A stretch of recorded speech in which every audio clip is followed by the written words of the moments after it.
Hello friends, good morning to all of you. My name is Milan Dolaria. In previous video, we learn up to the methods of questionnaire, right? Questionnaire by post and questionnaire by enumerators. Now we will learn about the secondary data. Okay. Now what is secondary data? That means we do not need to collect the data, but we directly can use the data from different sources, right? We directly can take the data from different sources. Means some institute, otherwise some agencies, right, which already collected the data and we directly use that data, right? We directly can take that data from that agencies, otherwise institute. Okay तो इसमें main क्या है कि हमें data collect करना नहीं है, but जब भी हमें रिक्वायरमेंट हो तब हम डायरेक्टली डेटा उनसे ले सकते हैं जिन्होंने ऑलरेडी ये सर्वे किया हुआ है या तो डेटा ऑलरेडी कलेक्ट किया हुआ है. ओके इससे क्या होता है कि हमारा टाइम भी बच जाता है, कॉस्ट भी कम लगती है, राइट. हम खुद डेटा कलेक्ट करने जाएंगे तो बहुत टाइम लगेगा और वो कॉस्टली भी होगा, राइट. बट यदि किसी ने ऑलरेडी वो सर्वे कर लिया है तो हम उस डेटा का डायरेक्टली यूज़ कर सकते हैं, तो टाइम भी कम लगेगा और कॉस्ट भी. ओके और जब किसी ने डेटा ऑलरेडी कलेक्ट कर दिया है तो मे भी हो सकता है कि उन्होंने अच्छे से ग्राफ भी बना रखे होंगे, प्रेजेंटेशन भी उनका अच्छा होगा, डायरेक्टली उनका यूज़ कर सकते हैं, राइट. अब ये जो सेकेंडरी डेटा है वो हमें कहाँ कहाँ से मिल सकता है, कितने सोर्सेज है इनके, राइट, कितने इंस्टीट्यूट है, कहाँ कहाँ से हमें किस किस टाइप के डेटा मिल सकते हैं, वो अभी हमें यहाँ पे देखना है कि how many sources we have. Okay so first of all there are too many sources of secondary data, right, publish and unpublish. So सबसे पहले हम देखेंगे वो publish sources है, मीन्स कि जिस एजेंसी या जो भी इंस्टीट्यूट है उन्होंने डेटा कलेक्ट भी किया है और उन्होंने पब्लिश भी किया है, राइट. हमें डायरेक्टली वहाँ से लेना है. ओके जो पब्लिश मतलब जो डिटेल्स सबके सामने रखी भी गई है, या तो आप गूगल पे मिल सकती है या तो कोई ऑफिस से मिल सकती है, राइट. जो पब्लिश किया हुआ डेटा है वो हमें कहाँ कहाँ से मिल सकता है, किस टाइप का मिल सकता है, कितने सोर्सेज है, वो अभी हमें देखना है. उसमें सबसे पहला है government publications. Okay government publications. There are number of central and state government organization which collect statistical data and publish their finding the interest of the public. Okay अब ये सेंट्रल गवर्नमेंट और स्टेट गवर्नमेंट दोनों जो data collect करते हैं, right, और public का जो इंटरेस्ट हो उस हिसाब से वो लोग पब्लिश करते हैं. मतलब पब्लिक को भी क्या है कि कुछ फिगर्स चाहिए, राइट, जिनको पब्लिश करना पड़ता है. यदि आप कोरोना के बारे में देखो तो इनिशियली जो हमारे जयंती रवि है वो डेली कितने केसेस आए, कितने रिकवर हुए, उनके डेटा वो पब्लिश करते थे, राइट, न्यूज़ पे. तो ये पब्लिक डिमांड, पब्लिक इंटरेस्ट के ऊपर डेटा पब्लिश किया जाता है थ्रू आउट स्टेट गवर्नमेंट और सेंट्रल गवर्नमेंट. ओके जब भी बजट वो सब होता है, कुछ नई नीति आती है तो वो सबके सामने पब्लिश की जाती है, राइट. अभी जो नई टीचिंग मेथोडोलॉजी बनी है, राइट, नई नीति जो टीचिंग के बारे में बनी है उनको भी पब्लिश किया गया है. मतलब उसमें क्या क्या चेंजेस किए गए, किस हिसाब से वो अप्लाई होगा, किस स्टैंडर्ड में क्या चेंजेस है, वो सब पब्लिश हुआ है. तो ये जो डेटा है वो कैसे डेटा है जो पब्लिश किए गए हैं throughout the government, right. Some government publishers provide data on a periodical and regular basis. कुछ डेटा हो रेगुलर बेसिस पे शेयर किए जाते हैं, राइट. जैसे आप अपना स्टेटमेंट ही देख लो तो बैंक, काफ़ी सारी बैंक है जो एवरी मंथ में आपको एक मेल सेंड करती है, राइट, आपके अकाउंट में कितना ट्रांसफ़र हुआ है वो सब. तो ऐसे बहुत सारी डिफरेंट डेटास है जो पीरियड वाइज अपडेट की जाती है और पब्लिश की जाती है. For example Central Statistical Organisation CSO, right. ये कौन कौन से इंस्टीट्यूट है जो डेटा पब्लिश करते हैं, तो यहाँ पे है CSO Central Statistical Organisation. Then है NSSO National Sample Survey Organisation, Office of the Registrar General and Census Commissioners of India. Then Indian Council of Agricultural Research ICAR, statistical abstract of Gujarat state, state government के through है. Statistical outline, Gujarat state socio economic review, Gujarat state etcetera. Okay, ये जो agencies जिन जिन के यहाँ पे name लिखे हैं, सबका अलग अलग का काम है, सब अलग अलग डेटा पब्लिश करते हैं, right, according to the field. हम वहाँ से डायरेक्टली डेटा ले सकते हैं। ये सब गवर्नमेंट एजेंसीज है, राइट, जो डेटा कलेक्ट भी करती है और उनको पब्लिश भी करती है।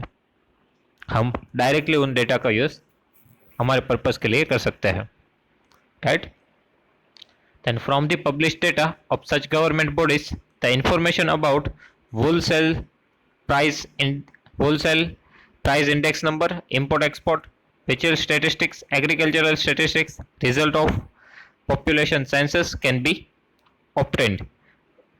ओके, सो ये जो सारे डेटा है वो ये गवर्नमेंट एजेंसीज है, पब्लिकेशंस है, वो पब्लिश करते हैं। हम डायरेक्टली उनका स्टेटिस्टिक्स या उनके जो भी डेटा कलेक्ट किए हुए उनका यूज़ कर सकते हैं, राइट। किस किस टाइप के डेटा वो लोग पब्लिश करते हैं वो यहाँ पे दिया है।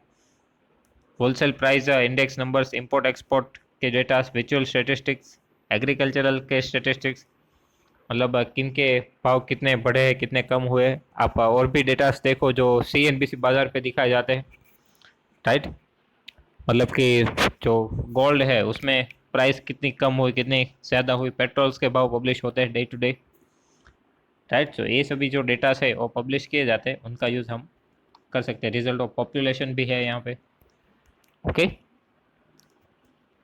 देन सेकेंड इंस्टीट्यूट है semi government publications. Semi government publication that means half private and half government, right.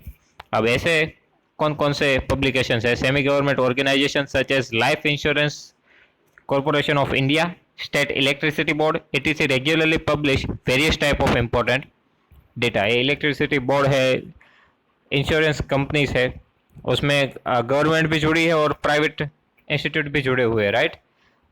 सो ये लोग भी डेटा पब्लिश करते हैं, उनका भी हम यूज़ डायरेक्टली कर सकते हैं, राइट। LIC जो है वो जैसे इंश्योरेंस कंपनी है, स्टेट इलेक्ट्रिसिटी बोर्ड उसमें भी बहुत सारी है। हम अदानी इलेक्ट्रिसिटी जनरेट करती है, टोरंटो पावर रहता है, राइट। सो ये सभी जो जितने जितने बोर्ड्स है, जितने जितनी कंपनियां है, वो अपने हिसाब से जो भी डेटा है वो पब्लिश करते हैं, हम उनका यूज़ कर सकते हैं। Okay, then third is international publications. Now international organisation like United Nations Organisation UNO, International Monetary Fund, International Labour Organisation publish their important data।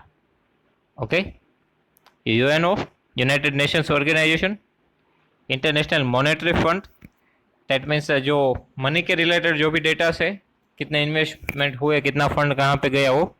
International Labour Organisation means workers, okay, worker का organisation, उनके हिसाब से उनके पास जो data रहते हैं labours के related वो पब्लिश करते हैं।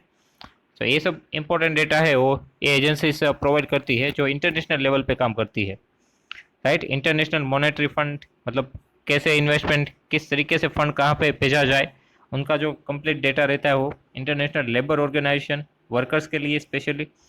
UNO, ये जो डेटा पब्लिश करते हैं इंटरनेशनल लेवल पे, उनसे भी हम हमारे रिक्वायरमेंट के अकॉर्डिंग डेटा वहाँ से ले सकते हैं, यूज़ कर सकते हैं।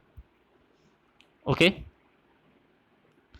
नेक्स्ट है रिपोर्ट ऑफ रिसर्च ऑर्गेनाइजेशन। जो भी रिसर्च इंस्टीट्यूट है वो भी अपने रिसर्च के डेटा पब्लिश करते हैं। जैसे कि आप किसी चीज़ के बारे में रिसर्च करना चाहो तो उनके बहुत सारे रिसर्च पेपर ऑलरेडी गूगल पे है, जहाँ से आप डेटा कलेक्ट करके किस प्रोसेस से कहाँ से आप कैसे एक्सपेरिमेंट कर सकते हो। कोई भी आपको वर्क करना है, कोई न्यू मॉडल बनाना है, तो उनके बेसिस पे कितना ऑलरेडी रिसर्च हो चुका है, कितना डेवलप हो चुका है, आप क्या करना चाहते हो, कितना ऐड करोगे, वो सब डेटास भी आप यहाँ से ले सकते हो, राइट। अब और भी कौन कौन से रिसर्च ऑर्गेनाइजेशन यहाँ पे दिए हैं वो देखते हैं। Research institute like Ahmedabad textile industries research association, right? ATIRA, Physical Research Laboratory PRL at Ahmedabad, Salt and Marine Research Laboratory Bhavnagar, Institute of Economic Growth Delhi, National Council of Applied Economic Research New Delhi provide data in their publication. Okay, so ये सभी institute है वो जो उनके datas है वो through out the report otherwise through out the publications वो लोग पब्लिश करते हैं, उनका हम यूज़ कर सकते हैं हमारे यूजेस के लिए। ओके, वहाँ से भी हम डेटा कलेक्ट कर सकते हैं। ऐसे तो बहुत सारे ऑर्गेनाइजेशन है जिनके पास उनके रिलेटेड जो भी डेटास है वो पब्लिश करते हैं और वहाँ से हम डेटा कलेक्ट कर सकते हैं, राइट। इसमें जो कुछ लिमिटेड नेम्स ही दिए हैं जो बड़े बड़े हैं, बाकी छोटे छोटे भी ऐसे बहुत सारे इंस्टीट्यूट है जहाँ से हम डेटा कलेक्ट कर सकते हैं। 6 is publications of business and commerce organisations. Okay, business के रिलेटेड जो ऑर्गेनाइजेशन है वो भी अपने जो डेटा है वो शेयर करते हैं, जैसे कि federation of Indian chambers of commerce and industry publish the journal economic trends, institute of chartered account published the journal The Chartered Accountant, and the Institute of Foreign Trade Publishers. The Institute of Foreign Trade publish the journal Foreign Trade Review, right. तो ये सभी जो institute है वो अपनी जो journal publish करते हैं उसमें अपने डेटास रखते हैं, राइट। ये जो है वो इकोनॉमिक ट्रेंड यहाँ पे जर्नल का नेम है वो पब्लिश करते हैं, चार्टर्ड अकाउंट है उनका डेटा पब्लिश करते हैं। ओके, फॉरेन ट्रेड इंस्टीट्यूट जो है वो उनका general foreign trade review publish करते हैं, तो यहाँ से भी हम डेटा कलेक्ट कर सकते हैं, राइट। नेक्स्ट है newspaper and periodicals. Okay, newspaper के थ्रू भी हम बहुत सारे डेटा कलेक्ट कर सकते हैं, उसमें भी बहुत सारे डेटा दिए होते हैं, राइट। बहुत सारी कंपनीज के बारे में लिखा होता है, उनके जो बिजनेस है उनके बारे में थोड़ी बहुत डिटेल वो लोग पब्लिश करते हैं, right? The data regarding economics, commerce, business, sports, etc. can be collected from the different newspaper and periodicals like Economic and Political Weekly, EPW, Commerce, Business Today, Financial Express, etc.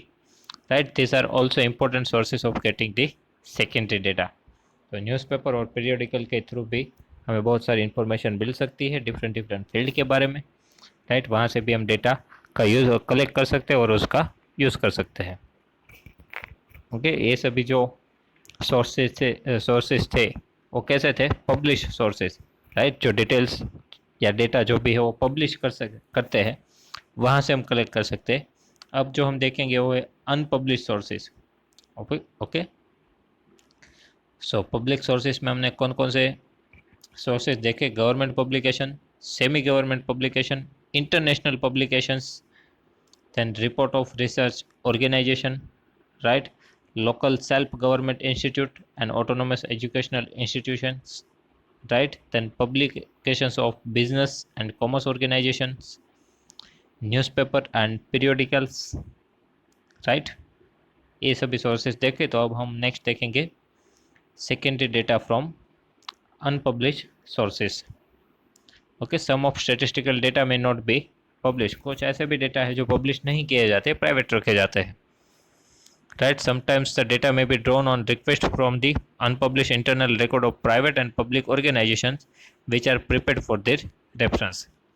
मतलब जो भी private organisation है जिन्होंने data collect करके रखे हुए हैं उनको हम क्या करेंगे, हमारी रिक्वायरमेंट होगी तो उनको रिक्वेस्ट भेजेंगे कि आप अपना डेटा जो है जिस डेटा की हमें रिक्वायरमेंट है वो डेटा हम वहाँ से उनके पास से मांगते हैं, राइट।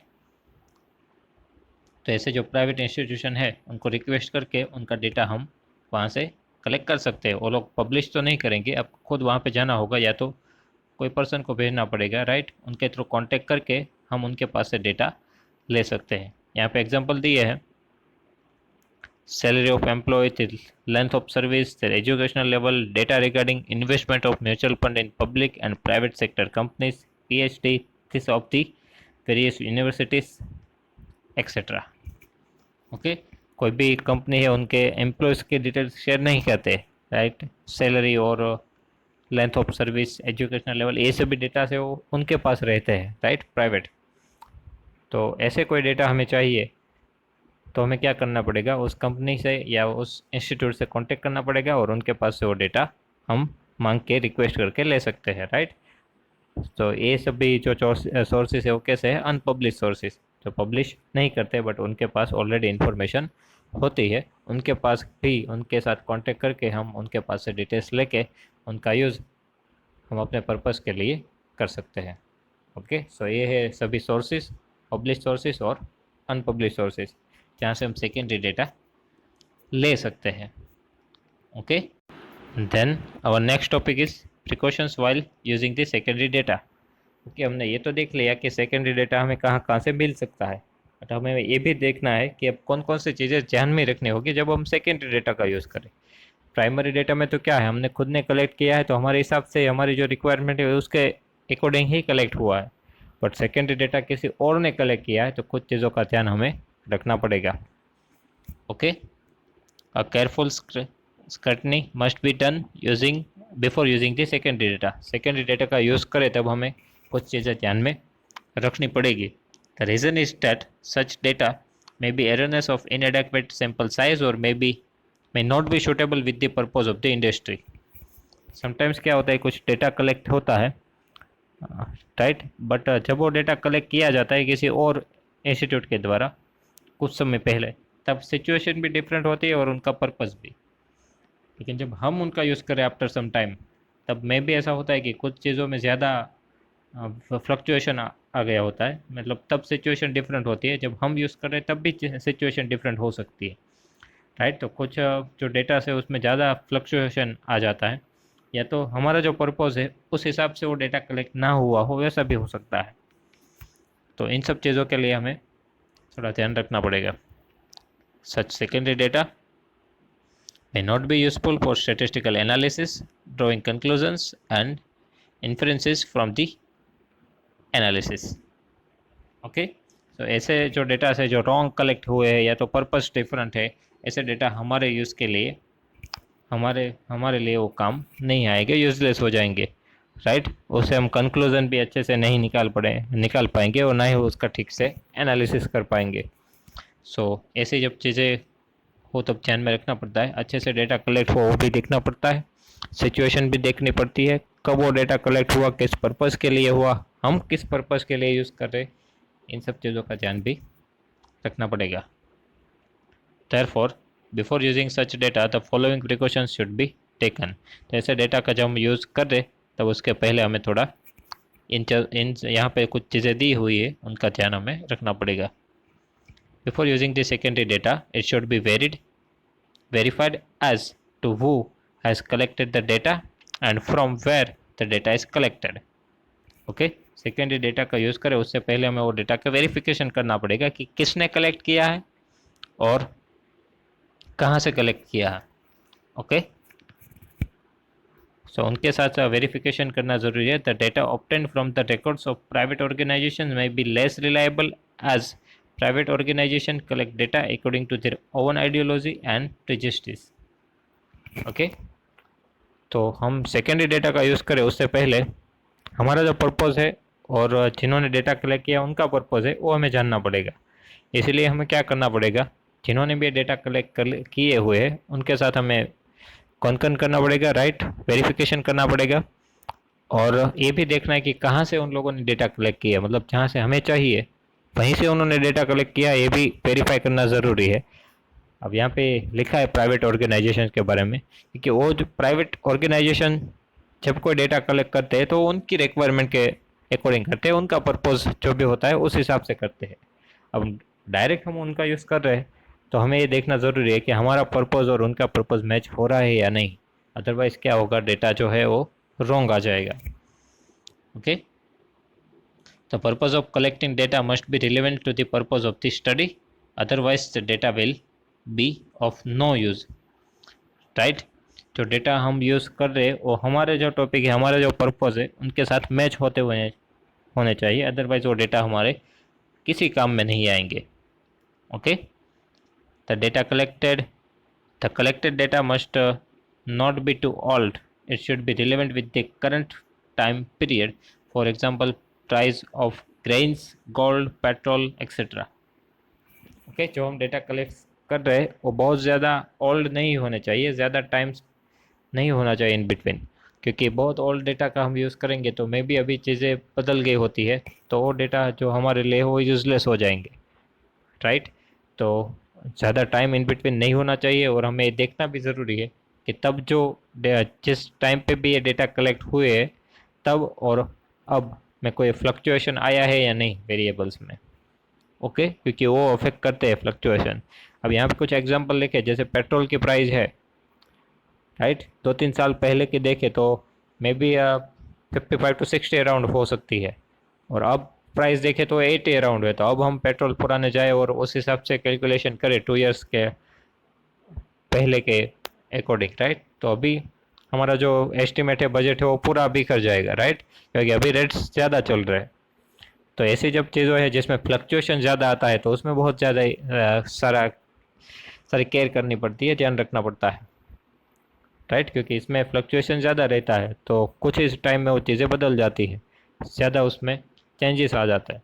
तो ऐसे सब डेटा का जब हम यूज़ करें तब ये चीज़ें ध्यान में रखना ज़रूरी है कि बहुत ज़्यादा ओल्ड ना हो, और हाल की जो सिचुएशन है, प्रेजेंट सिचुएशन, उनके साथ वो डेटा रिलेवेंट और मैच होने चाहिए। Before using the secondary data, the matters regarding scope of the data, region for which the data are collected, and definition of the terms used in the data should be ascertained, right? यहाँ पे क्या है कि secondary data का जब हम use करें उससे पहले उनका स्कोप देखना ज़रूरी है, कौन से रीजन के लिए वो डेटा कलेक्ट हुए हैं, जो टर्म्स यूज़ हो रहे हैं उनकी डेफिनेशन क्या है, ये सभी चीज़ें हमें देखना ज़रूरी है, श्योरिटी देखना ज़रूरी है, right, ascertain. Because main problem क्या रहता है कि स्कोप और रीजन, मतलब जहाँ से डेटा कलेक्ट हुए हैं, वो यदि हमारे यूज़ के अकॉर्डिंग नहीं हुए तो फिर से वही चीज़ हुई, हमारे लिए डेटा यूजलेस हो जाते हैं, right. Definition of the terms use in the data, उसमें जो टर्म्स यूज़ हुई है उनकी डेफिनेशन भी देखना ज़रूरी है, राइट, क्योंकि कुछ चीज़ें हो मे बी ड्यूल मीनिंग हो सकती है, उनका पर्पज़ और हो, हमारा कुछ और हो, हमें जो डेटा चाहिए वो किसी और चीज़ के लिए चाहिए, तो वो भी हमें ध्यान रखना पड़ेगा। मतलब कहाँ से डेटा कलेक्ट हुए हैं वो भी देखना ज़रूरी है, उनका स्कोप, तब जो डेटा कलेक्ट हुआ तब उनका स्कोप क्या था, अभी क्या है, तो कंपैरिजन साथ में रखनी पड़ती है। जब ये डेटा कलेक्ट हुए तब की सिचुएशन और हाल के सिचुएशन में कितना डिफरेंस है, ये मेन चीज़ है, right. Then direct use of estimated data should be avoided. The estimates given in the data may be wrongly calculated. अब जो डेटा एस्टिमेटेड डेटा है, राइट, उनका यूज़ करने में बहुत ज़्यादा ध्यान रखना पड़ेगा, और हो सके तो ऐसा है डेटा का यूजेस करना भी नहीं चाहिए, राइट। जो एस्टिमेट किए हुए डेटा है उनकी बात हो रही है, क्योंकि हो सकता है कि एस्टिमेशन रॉन्ग भी निकले, राइट, या तो रॉन्ग ही हुई हो वैसा। और एस्टिमेशन में तो क्या है कि वो पर्सन पे डिपेंड करते हैं कि किसने एस्टिमेट किया है, उनकी थॉट प्रोसेस क्या है, उनके ऊपर वो एस्टिमेशन करते हैं। तो ऐसे एस्टिमेशन वाला डेटा है उनका यूज़ हो सके तब तक तो नहीं करना चाहिए, राइट, क्योंकि ये हमें रॉन्ग डायरेक्शन में ले जा सकते हैं। नेक्स्ट है the method of collection of data should be known so that investigator becomes familiar with its advantages and disadvantages. To get proper benefit of secondary data, it should be used with above precautions. Okay, data collect करने की जो method है वो investigator को जानना बहुत ज़रूरी है, ताकि उनको उनके डिसएडवांटेज और एडवांटेजेस पता चले। हमने डिफरेंट मेथड्स आगे देख चुके हैं, राइट। अब सेकेंडरी डेटा जो ऑलरेडी कलेक्टेड डेटा है उनका हम यूज़ कर रहे हैं, तो हमें ये देखना है कि वो जो ओरिजिनल डेटा कलेक्ट हुआ तब किस मेथड से हुआ, राइट, क्योंकि उसमें क्या है कि यदि पर्सन खुद गया तो रिलायबिलिटी ज़्यादा रहती है, बाय पोस्ट और वैसा भेजा है तो रिलायबिलिटी कम होती है। तो जब हम वो सेकेंडरी डेटा का यूज़ कर रहे हैं तब हमें ये पता चले कि ये डेटा कैसे कलेक्ट हुए हैं, ताकि हमें उनकी रिलायबिलिटी और भी बहुत सारी चीज़ें जो जुड़ी हुई होती है मेथड के साथ, वो हमें पता चलती है। तो जो भी इन्वेस्टिगेटर है उनके लिए जानना बहुत ज़रूरी है कि किस मेथड से वो डेटा कलेक्ट हुए हैं, राइट। सो लास्ट में क्या है कि प्रॉपर बेनिफिट यदि सेकेंडरी डेटा का चाहिए तो इन सब चीज़ों का ध्यान रखना ज़रूरी है। ओके, कुछ ध्यान हमें रखना पड़ेगा उनके यूजेस से पहले। तो वही यहाँ पे दिया था, precautions while using the secondary data. Main चीज़ें क्या है कि जब हम यूज़ करें उससे पहले वो डिटेल्स वेरीफाई करना ज़रूरी है, राइट। पर्पज़ के साथ रिलेवेंट होनी चाहिए, राइट। करंट जो टाइम पीरियड है उनके साथ मैच होनी चाहिए। स्कोप देखना ज़रूरी है, रीजन देखना ज़रूरी है, डेफिनेशन ऑफ टर्म्स देखना ज़रूरी है। एस्टिमेटेड डेटा का यूज़ हो सके तो नहीं करना चाहिए। और जो मेथड्स है डेटा कलेक्शन की, वो इन्वेस्टिगेटर को जानना ज़रूरी है, राइट। तो ये सभी प्रिकॉशंस हमें रखने पड़ेंगे सेकेंडरी डेटा का यूज़ करें उससे पहले। ओके, तो हमने प्राइमरी और सेकेंडरी दोनों डेटा के बारे में डिटेल में यहाँ पे इंफॉर्मेशन कलेक्ट की है, और यहीं पे हमारा चैप्टर जो है वो भी फिनिश हो रहा है। यहाँ तक इस चैप्टर में कोई भी डाउट्स हो तो आप कमेंट सेक्शन में लिख सकते हो, वहाँ से मैं आपको आंसर दूंगा। ओके, तो इस डेटा कलेक्शन यहाँ पे कंप्लीट हुआ। अब उनके बाद हम डेटा प्रेजेंटेशन और उनका एनालिसिस जो है उनके बारे में आगे सीखेंगे। Okay students, so if you have any doubt in this chapter, so please write down in comment section. Okay, I will give you the answer. Thank you.